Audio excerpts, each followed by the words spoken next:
Okay, so ang title po ng aking message is Viewer Discretion is Advised. Yan. So hindi ko na po pinapost sa kanila kasi baka wala pong pumunta. At wag po kayo mag-alala, wala pong adult content dito. Young adult content meron. So plug ko na rin. Sa Sabado po, 10 a.m. 10:30 a.m. Steadfast, young adult. So, wala pong obscene, no adult content. Okay, mamaya malalaman niyo po. So, una po natin gagawin ngayon is i-recap natin yung mga last Proverbs. No? So, ang pag-uusapan po natin is Proverbs 6. Ang gagawin po natin is mag-glean tayo. Pag sinabi natin gleaning, parang si Ruth. Si Ruth kasi, mahirap siya. So, ang ginawa niya, pumunta siya sa field ni Boaz. Yung mga nahulog ng mga workers, pinupulot niya. So, ganun ang gagawin ko. Yung mga nahulog nila Brother Marco, nila Sister Shamay, ni Brother Don, saka ni Brother Ray, pupulutin ko lang. Kasi feeling ko ako yung pinakakawawa sa kanila. Kahit sa mga susunod, ako yung pinakakawawa. Mamaya malalaman niyo kung bakit ako yung abang dukha compared sa kanila. So, dahil ngayon ay October 2, tama? Let's start with Proverbs 2. Proverbs 2 verse 6. Yan. For the Lord gives wisdom. From His mouth come knowledge and understanding. Sabi ni Brother Ray, itong tatlo daw to is riding in tandem. Lagi silang magkakasama. Holding hands, pasway-sway pa. So, ganun talaga sila. Dikit sila. So, ang gagawin ko ngayon, parang paghihiwalayin ko sila. So, itong tatlong to. Pero isang malinaw, wisdom, knowledge, and understanding all came from the Lord. So, pare-pareho ba to? Yes, kasi sa Hebrew, wisdom is hokmah, knowledge is da'at, understanding is bina. So, kung pare-pareho siya, isang Hebrew word lang siya. Pero the fact na tatlong Hebrew word siya, magkakaiwalay sila, iba sila. So, pare-pareho sila. So, umpisahan natin sa Proverbs chapter 1. Ito, kay Brother Marco. Proverbs chapter 1 verse 7. Marami pa akong verses so dadaanan ko lang siya. Patalon-talon ako from time to time pero may kita niyo rin yung big picture. The fear of the Lord is the beginning of knowledge. Ayan. So, the fear of the Lord is the beginning of knowledge. Pareho ba siya with wisdom? 8 verses after, Proverbs chapter 9 verse 10. Ayan. The fear of the Lord is the beginning of wisdom. Kanina, the fear of the Lord is knowledge. Ngayon, wisdom. Pareho ba ang wisdom tsaka knowledge? I submit to you, hindi po. Kasi in Daniel chapter 12 verse 4, hindi ko na ito binigay. Daniel chapter 12 verse 4, in the end times, knowledge will increase. So nagkaroon si Daniel ng vision about the end times. Our generation. In our generation, knowledge is increasing with the dawn of the internet. Pero it didn't say that wisdom increase. There's an increase in knowledge, but there's no increase in wisdom. Bakit? Paano ko nasabing there's no increase in wisdom? Sabi ni Jesus sa Matthew chapter 24 verse 5. And Jesus answered and said, hindi ko siya binigay. Thank you. And Jesus answered and said to them, take heed that no one deceives you. For many will come in my name saying, I am the Christ, and will deceive many. Sabi sa Proverbs chapter 4 verse 6. Chapter 4 verse, do not forsake wisdom, and she will preserve you. Love her, and she will keep you. Paano ko nasabi that there's no increase in wisdom? Because in the end times, many will be deceived. Despite the increase in knowledge, wisdom did not increase. Why? Because many will be deceived. Sabi dito, wisdom will protect you. So, if many will be deceived, there's no wisdom. There's no protection. Diba? Bakit wala? Because, I'll give it anyway. Bakit there's no increase in wisdom? Because wisdom is a spirit. It's Jesus personified.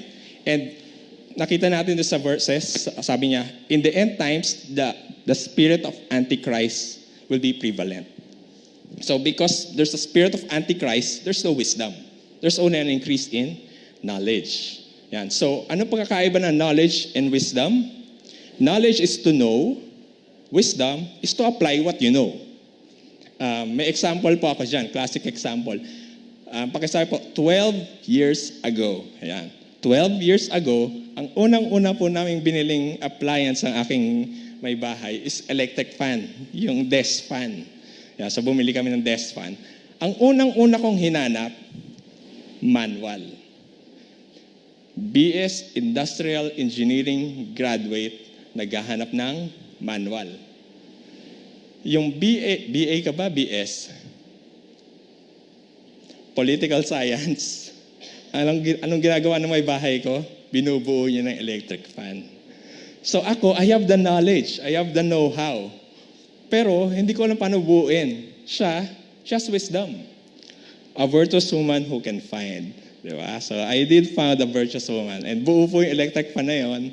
At I believe that's 12 years ago. I grew. I believe I grew, right? Diba? So she has wisdom, I have knowledge. So I was going for knowledge, but I was not going for wisdom. She has the wisdom.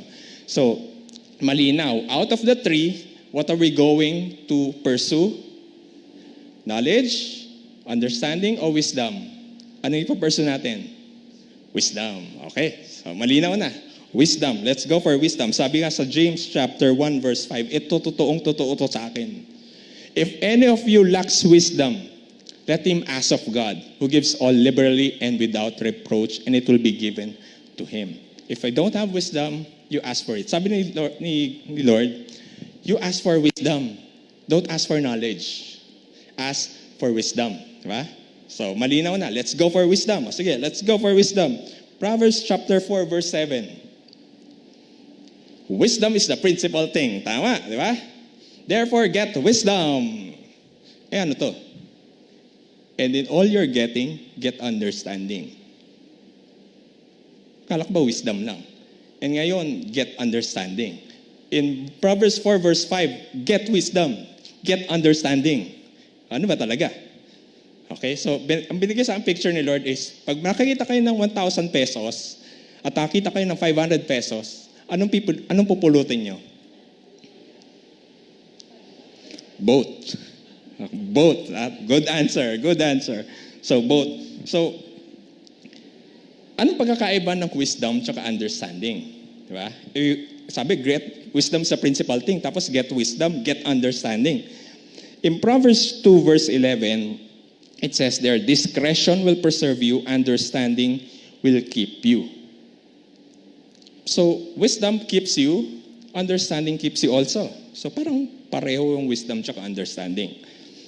May difference ba? Ito controversial. Malamang maraming magugulat sa sabihin ko. Solomon did not ask for wisdom. He asked for an understanding heart. Tignan natin sa 1 Kings chapter 3 verse 9. Therefore, si Solomon nagsabi, therefore, give to your servant an understanding heart. Hindi siya humingi ng wisdom. To judge your people that I may discern between good and evil. So what is understanding? To discern between good and evil. So discernment, understanding. So tandaan muna natin yan, understanding, discernment. So binigay ba ni Lord? Ano ang binigay ni Lord? In 1 Kings chapter 4 verse 29, dito natin makikita how generous our God is. What did Solomon ask? He asked for an understanding heart. What did the Lord give him? Exceedingly great understanding heart. And largeness of heart, generous. And wisdom. So nagbigay siya ng wisdom and he also gave what Solomon asked for. An exceedingly great understanding heart. So, hindi pa rin natin alam yung difference ng wisdom tsaka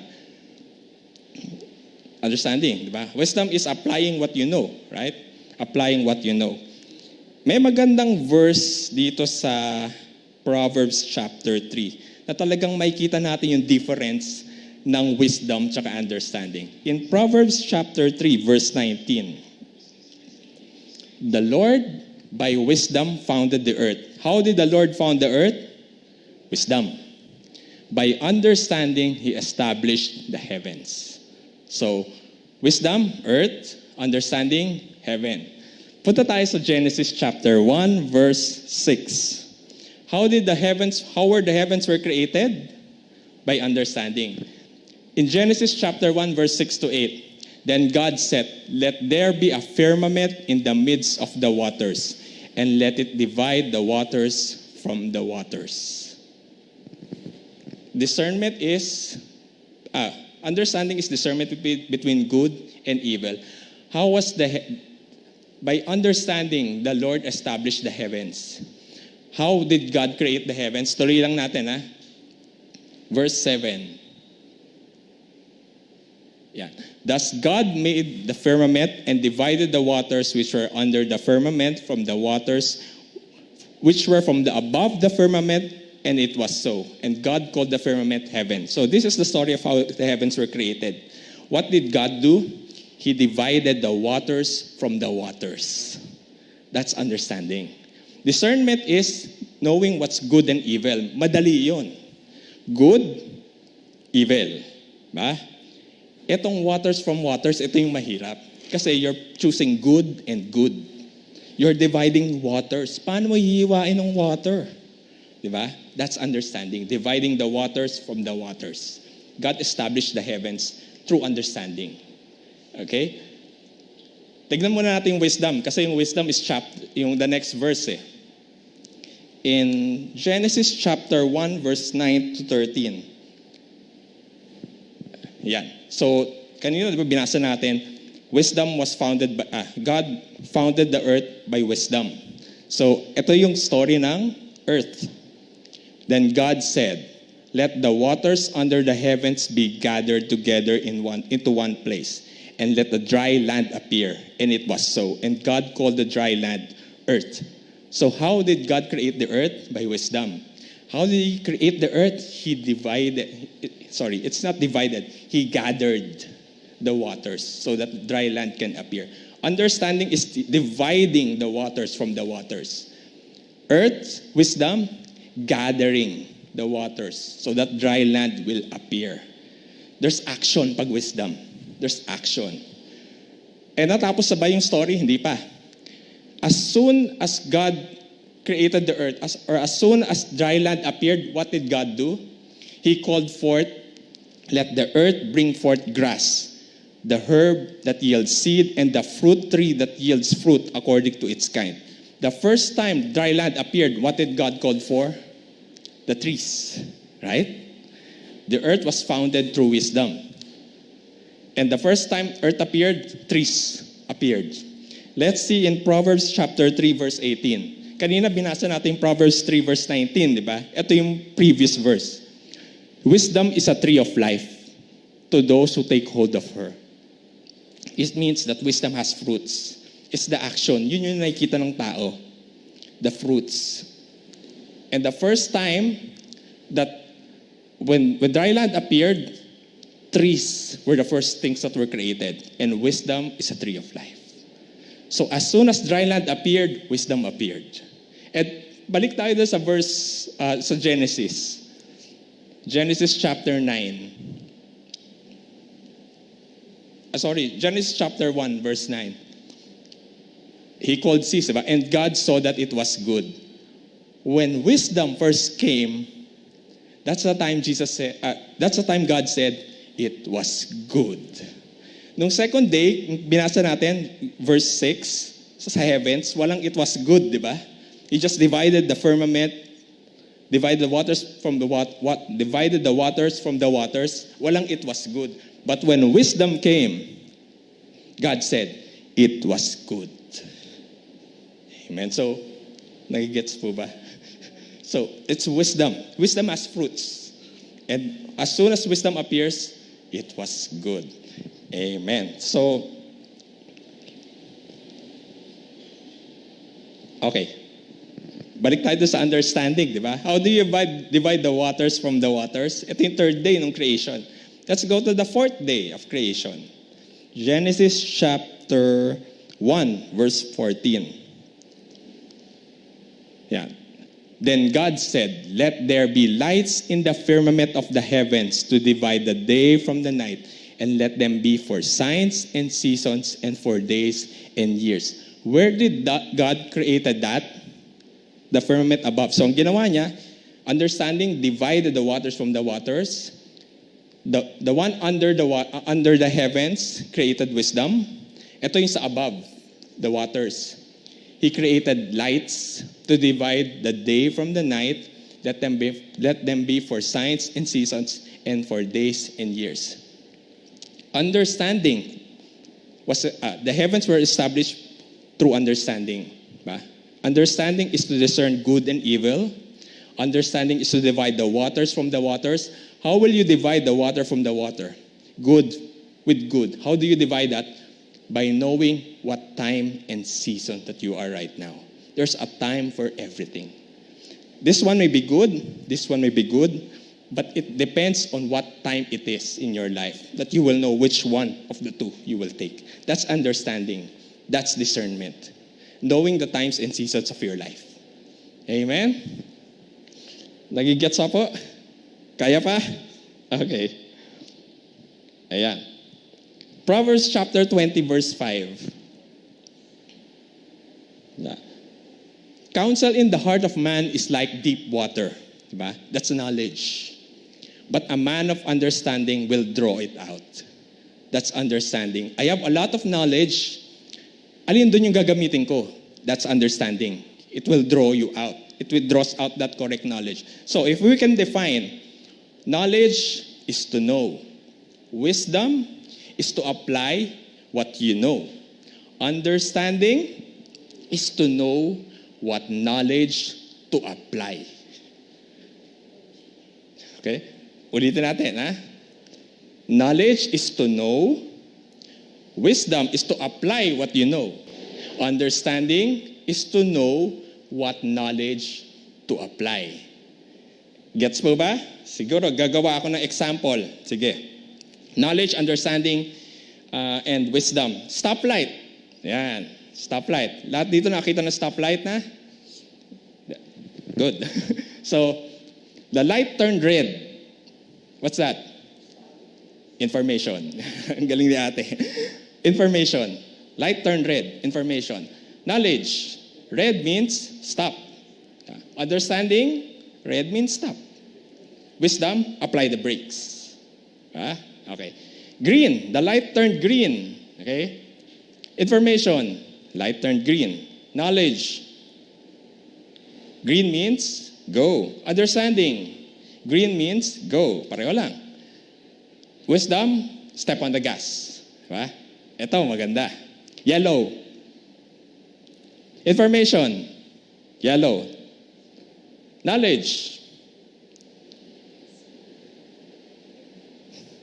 Sige. If you're going to take a license exam, you're welcome. Okay? Yellow means clear the intersection.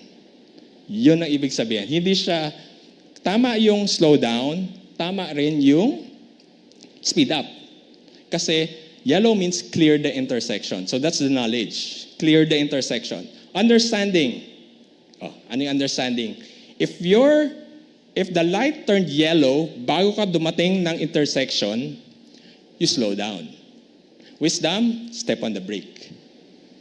Ngayon, kapag inabutan ka ng yellow sa loob ng intersection circle or square, speed up. Kasi pag nag-slow down ka doon, babangga ka ng mga nung traffic opposite it. So, what's the wisdom?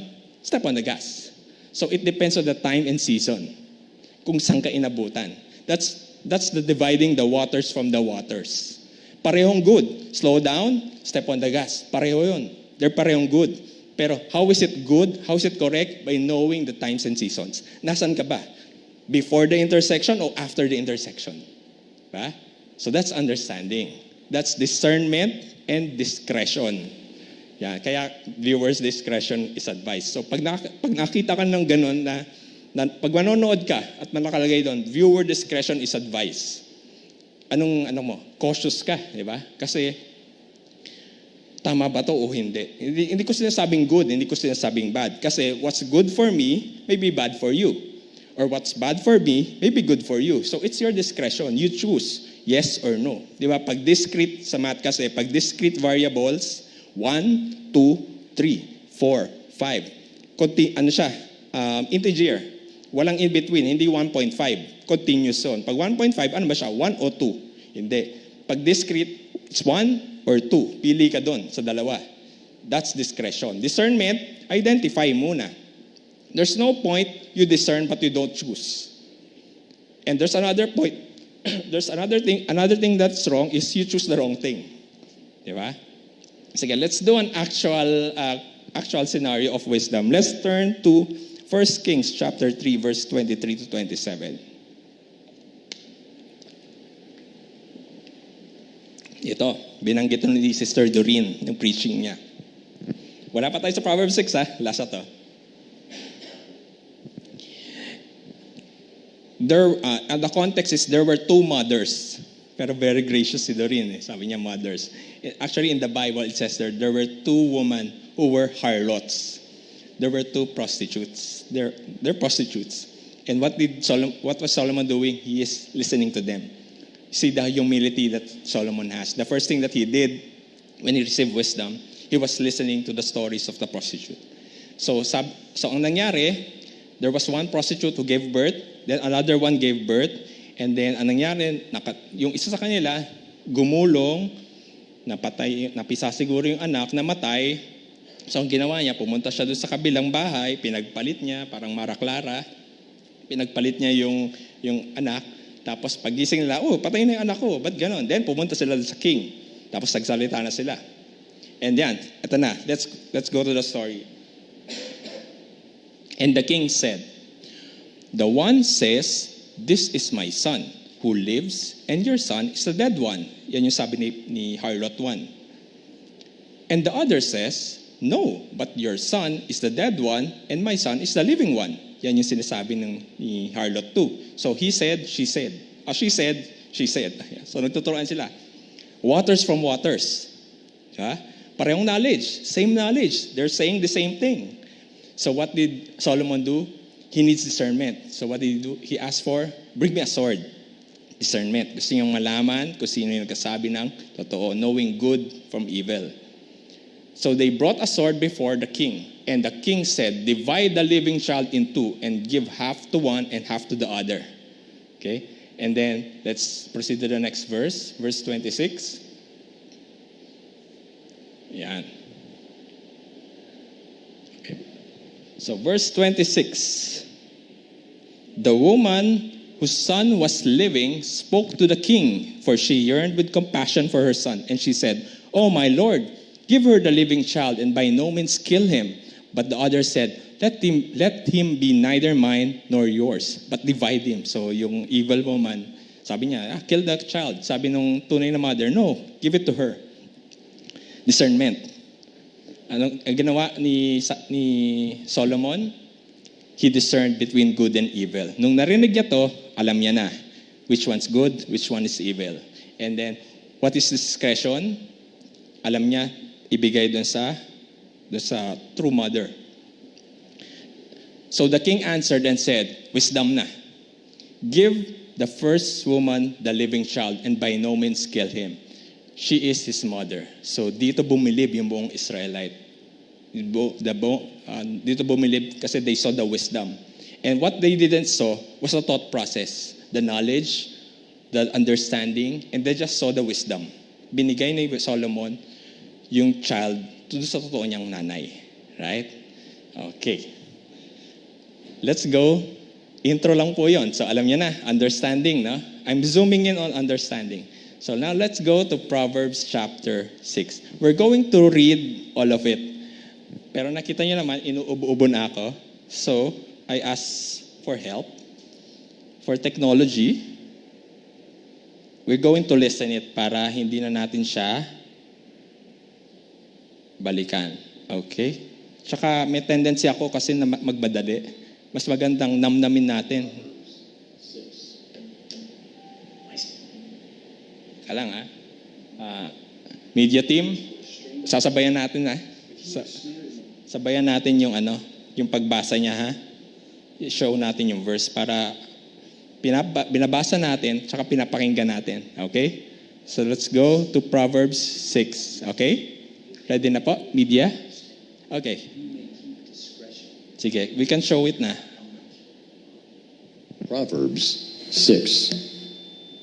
My son, if you have put up security for your neighbor, have given your pledge for a stranger, if you are snared in the words of your mouth, caught in the words of your mouth, then do this, my son, and save yourself. For you have come into the hand of your neighbor. Go, hasten and plead urgently with your neighbor. Give your eyes no sleep and your eyelids no slumber. Save yourself like a gazelle from the hand of the hunter, like a bird from the hand of the fowler. Go to the ant, O sluggard, consider her ways and be wise. Without having any chief, officer, or ruler, she prepares her bread in summer and gathers her food in harvest. How long will you lie there, O sluggard? When will you arise from your sleep?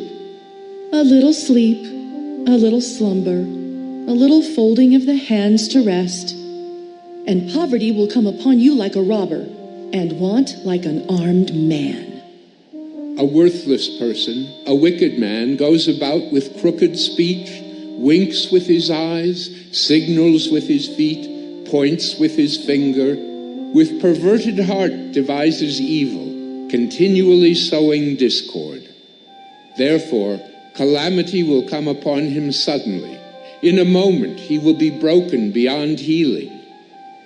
There are 6 things that the Lord hates, 7 that are an abomination to him: haughty eyes, a lying tongue, and hands that shed innocent blood, a heart that devises wicked plans, feet that make haste to run to evil, a false witness who breathes out lies, and one who sows discord among brothers. My son, keep your father's commandment, and forsake not your mother's teaching. Bind them on your heart always. Tie them around your neck. When you walk, they will lead you. When you lie down, they will watch over you. And when you awake, they will talk with you. For the commandment is a lamp, and the teaching a light. And the reproofs of discipline are the way of life, to preserve you from the evil woman, from the smooth tongue of the adulteress. Do not desire her beauty in your heart, and do not let her capture you with her eyelashes. For the price of a prostitute is only a loaf of bread, but a married woman hunts down a precious life. Can a man carry fire next to his chest and his clothes not be burned? Or can one walk on hot coals and his feet not be scorched? So is he who goes into his neighbor's wife. None who touches her will go unpunished. People do not despise a thief if he steals to satisfy his appetite when he is hungry. But if he is caught, he will pay 7-fold. He will give all the goods of his house. He who commits adultery lacks sense. He who does it destroys himself. He will get wounds and dishonor, and his disgrace will not be wiped away. For jealousy makes a man furious, and he will not spare when he takes revenge. He will accept no compensation. He will refuse though you multiply gifts. Amen. Ganda, no? Sarap pakinggan, no? May drama. So, yan. Ito yung pinapakinggan ko lagi before. Noon pa to, iPad pa, hindi ko na siya. Anyway, yun po yung Proverbs chapter 6. So, bakit ko sinabi ako yung pinakakawawa sa kanila? Kasi, from Proverbs 1 to 35, ang haba nun. Sing haba siya nung, I think, Proverbs chapter 1. Proverbs 1, binanggit wisdom. Proverbs 2, may wisdom. Proverbs 3, may wisdom. Proverbs 4, may wisdom. Proverbs 5, may wisdom. Pagdating sa 6, 1 to 35, ni minsan hindi binanggit yung wisdom. It lacked wisdom. Kaya I was praying, Lord, give me wisdom. There's no wisdom. Tapos 7 meron. 8 meron. 9 meron. You get the point. There's no wisdom. So what is this all about? It talks about 4 kinds of people. The guarantor, or the one who makes a surety to a stranger or a friend. The lazy man. The evil, the wicked man. And the adulterer. Saya, di ba? Sa akin talaga napunta, no? 4 na yon. The Bible did not say that these people lack wisdom. But the book of Proverbs scattered all over the book of Proverbs, it says there, they lack understanding. Proverbs chapter 17, verse 18. Yan. Proverbs chapter 17, verse 18. A man devoid of understanding shakes hands in a pledge and becomes surety for his friend.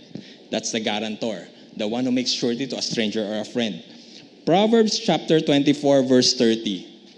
It says there, I went by the field of the lazy man and by the vineyard of a man devoid of understanding. Wala siyang understanding, lazy man. Let's go to Job chapter 28, verse 28. I have to go to Job. And to man he said, behold, the fear of the Lord, that is wisdom, and to depart from evil is understanding. So bakit ko nasabi that the wicked man lacks understanding?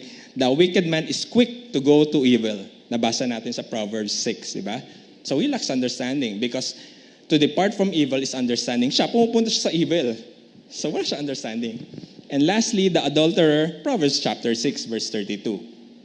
Nakita natin, whoever commits adultery with a woman lacks understanding. He who does so destroys his own soul. What is understanding? They lack discernment or they lack discretion. It's either they don't know to distinguish what is good or evil, or they know but they choose the wrong thing. That's understanding. Okay? Sige. Let's go to the first one, the one who pledges for a friend. Okay? There's nothing wrong in doing a surety. So, ito bang first part ba to? Ito ba yung tungkol sa utang? Hindi po. Hindi po siya tungkol sa utang. Ang surety po or guarantor is, halimbawa uutang ako ng 10,000 pesos sa bangko. Example lang. Pero ang utang ko ng 10,000 pesos, ang pera ko is 5,000 lang. So ang gagawin ko, maghahanap ako ng co-maker. Ang sasabihin, pag hindi ako nakabayad, sila yung magbabayad. So maghahanap ako ng co-maker dyan. So sa amin po, sa company namin, meron pong ganitong nangyari. Na nangutang siya, tapos may co-maker siya. Tapos tumakbo siya. Tinakbuhan niya. So ang nagbabayad, yung mga co-maker. So sabi dito, the one who makes a surety to a friend or a stranger is a fool. He lacks understanding. Why does he lack understanding? Because he is applying a good knowledge at the wrong time. Bakit? There's nothing wrong in making a pledge. But, sinabi ni Lord sa Leviticus chapter 25, verse 25. Leviticus chapter 25, verse 25. If one of your brother becomes poor and has sold some of his possessions, and if his redeeming relative comes to redeem it, then he may redeem what his brother sold. The only time that you can be a surety, a guarantor, is to a relative. That's what the law permits. Pamilya. Hello, pamilya na nga lang nag-aaway-away sa pera. How much more a stranger or a friend? Pwede kang takbuhanan.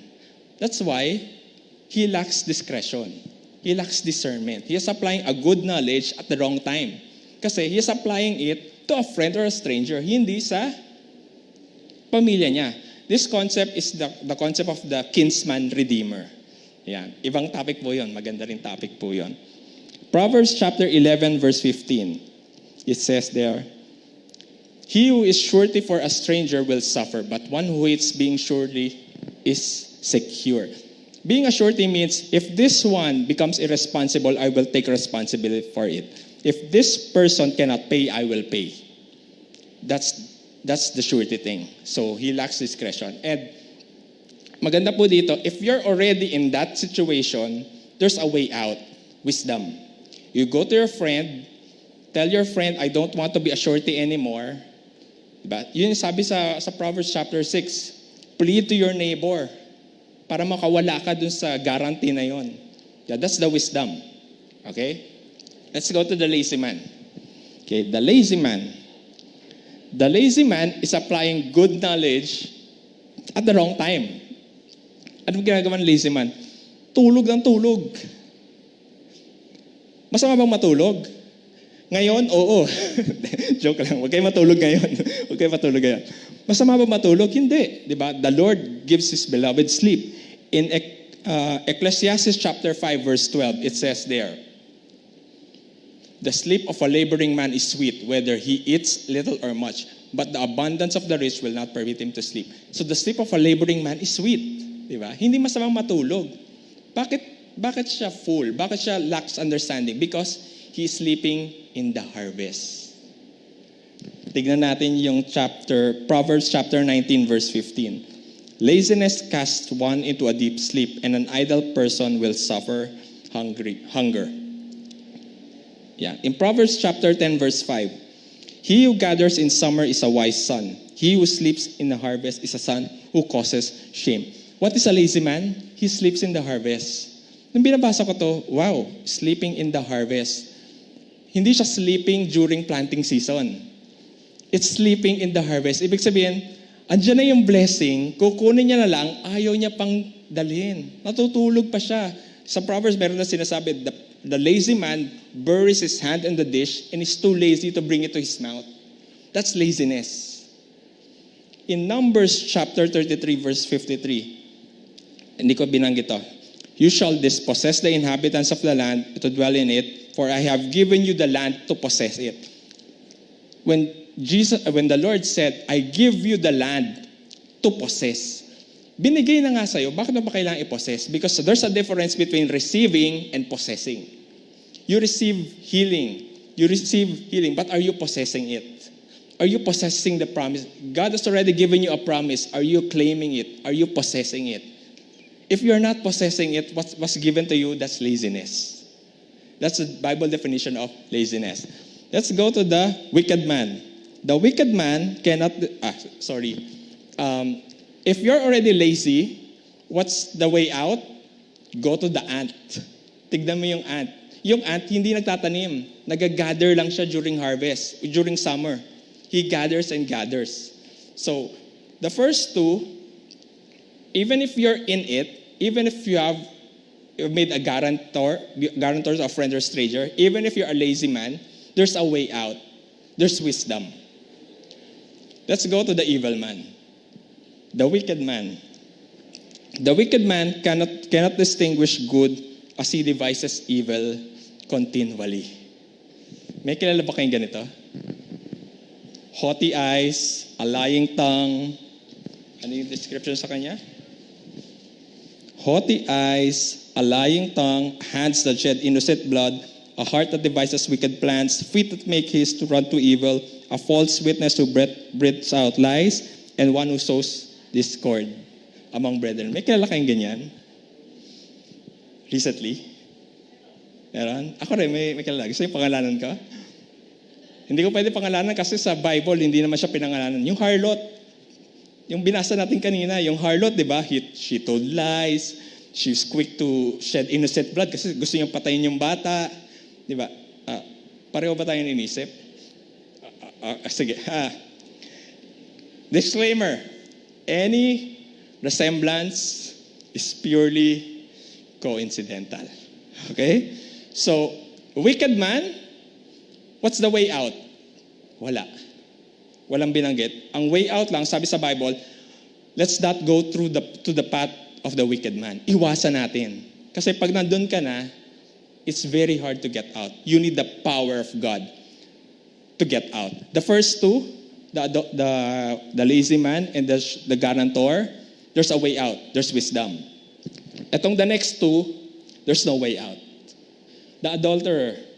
So adulterer, it's like playing with fire. Sinabi doon, can you put fire in your bosom and not be burned out? Can you walk in the coals of fire and not be burned? Sabi sa Proverbs chapter 30, verse 15. Yeah. The leech has two daughters, give and give. There are three things that are never satisfied. Four never say enough. The grave, the barren womb, the earth that is not satisfied with water, and the fire says enough. So you can't stop. Once, may advertisement, once you pop, you can't stop. If you're in adultery, it will roll over. Kaya, ang wisdom sa atin, it's not a wisdom, instruction sa atin, stop. Don't go to that path kasi mahirap. The only way out is the power of God. Tapos na pa ako sa doctrine or sa teaching. Ito, life application. Lord, is there a time in my life wherein I rejected wisdom? So yun yung prayer ko kay Lord. And the Lord gave me Proverbs chapter 1 verse 20 to 21. Wisdom calls aloud outside. She raises her voice in the open squares. She cries in the chief concourses at the opening of the gates in the city. She speaks her words. Wisdom is crying out. Wisdom is crying out in the busy places, right? It means that we're occupied with other things.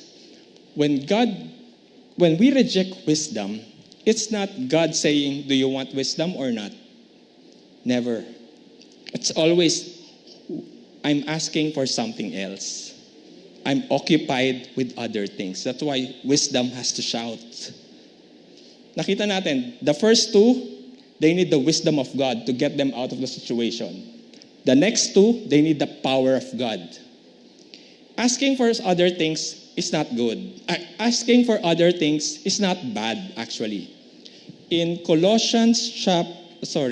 Corinthians chapter 24, verse 25. But to those who are called, both Jews and Greeks, Christ is the power of God and the wisdom of God, because the foolishness of God is wiser than men. Ako, guilty ako dito. Every time I pray, I always ask for the power of God. Lord, show me your power. Deliver me from this. Deliver me from that. I never ask wisdom. I never ask wisdom for me to keep my health. I never ask wisdom to keep my health, my wealth. I never ask wisdom on how I deal with my family. That's a choice that we always have. We always pray for the power of God. We always pray for, like the adulterer and the evil, deliver us. Pero there's wisdom. Wisdom is calling out. In 1 Corinthians chapter 1 verse 30, but of Him you are in Christ Jesus, who became for us, ano raw una? Wisdom. He became for us wisdom. At huling-huli yung redemption. Christ first became wisdom for us. That's why when we pray, let's ask for wisdom first. Amen? And eto na. I'm going to end na. The heart of the matter. Sabi ni Brother Ray last week, keep your heart with all diligence, for out of it spring the issues of life. Proverbs chapter 4 verse 23. Why is the wicked wicked? Why is the lazy man lazy? Why is the adulterer committing adultery? Let's go to the heart of the matter. Because, di ba sabi nga, guard your heart, because in it flows the issues of life. Why are they doing what they're doing? You want to know the answer?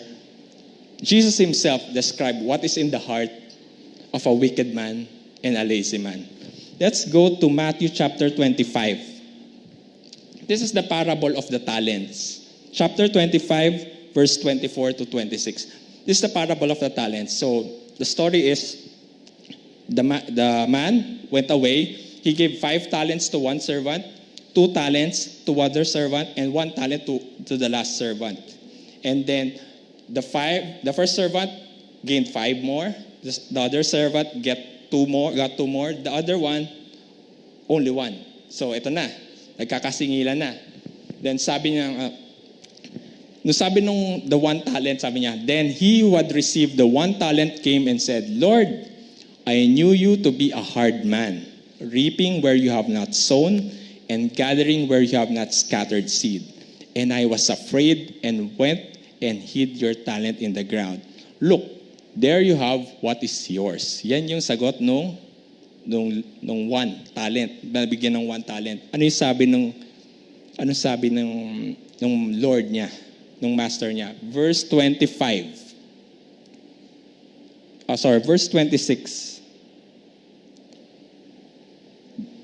But his Lord answered and said to him, you wicked and lazy servant. What's in the heart of a wicked man? what's in the heart of a lazy man? He sees the Lord as a hard man. He sees the Lord as angry with him. He sees the Lord as evil. That when I do sin, God will spank me. God will yank me with sickness. God will yank me with sickness and disease. God will destroy my properties, my health, my wealth. If you see God as a hard man, you are lazy and wicked, according to Jesus. That's why you have to guard your heart. How do we guard our heart? By guarding how you see Jesus. If you see Jesus as a hard man, chances are you'll be wicked. Chances are you'll be lazy. But if you see Jesus as a good man, hallelujah, you'll be a righteous man. And how can they think like that? Kasi sabi sa Proverbs, diba, he who makes a surety to a stranger or a friend is waiting for destruction. It's not wise. But if you make a surety to an enemy, that's foolish. Right? Stranger, friend, not wise. Make a surety to an enemy, foolish. Kanina binasa natin, the foolishness of God is wiser than men. You know what the Lord did? While we were still sinners, Christ died for us. While we were still enemy, He gave Jesus. And what in Hebrews chapter 7, verse 22, it says there, by so much more, Jesus has become a surety of a better covenant. While we were still sinners, Christ died for us. And what does that mean? He became a surety of the new covenant. What does that mean? If I mess up, He will pay. My foolishness and responsibility, He's responsible for it. Right now, you're guarding your heart because I'm showing you a Jesus that I know. A Jesus that is so good, that is so gracious. And let's speak about of a better covenant. You know what's in the heart of an adulterer? Bakit sila ganun? Why are they committing adultery? It's in Proverbs chapter 2, verse 16 to 17. I'm going to end na. To deliver you from the immoral woman, from the seductress who flatters with her words, who forsakes the companion of her youth and forgets the covenant of her God. What is an adulterer? She forgets the covenant of her God. What is this covenant? In John chapter 8, verse 10 to 11, it says there, you remember the story of the adulterous woman, the one they caught in the very act of adultery? Adulterer is someone who forgets the covenant of God. What did Jesus say to her? Neither do I condemn you. Go and sin no more. That is the new covenant. To the adulterer, she forgets the covenant of her God. But what did Jesus did with the adulterous woman? She reminded her of the covenant that neither do I condemn you. So I pray that today you will have a revelation that Jesus neither condemns you. Because your sins and lawless deed, He will remember no more. Amen.